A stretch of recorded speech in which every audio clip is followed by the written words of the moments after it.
સંજેલી તાલુકાના કરંબા ગામેથી ગેરકાયદેસર રીતે બલેનો ગાડીમાં લઈ જવાતો વિદેશી દારૂનો જથ્થો સંજેલી પોલીસે ઝડપી પાડ્યો.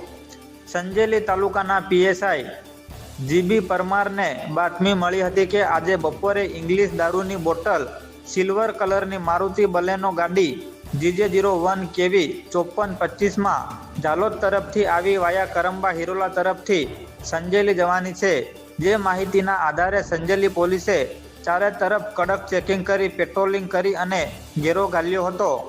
ત્યારે સાંજના સમયે મળેલી ગુપ્ત બાતમી મુજબની એક સિલ્વર કલરની ગાડી ફૂલ સ્પીડમાં દોડી રહી હતી. ત્યારે તેનો ફિલ્મી ડબ્બે જીવના જોખમે પીછો કરી સંજેલી પોલીસે ઇંગ્લિશ દારૂની જુદા જુદા બ્રાન્ડની કુલ 768 બોટલો ₹1,17,850 તેમજ ગાડીની કિંમત ₹3 લાખ મળીને સંજેલી પોલીસને ₹4,17,850નો મુદ્દા માલ ઝડપી પાડવામાં સફળતા મળેલ છે.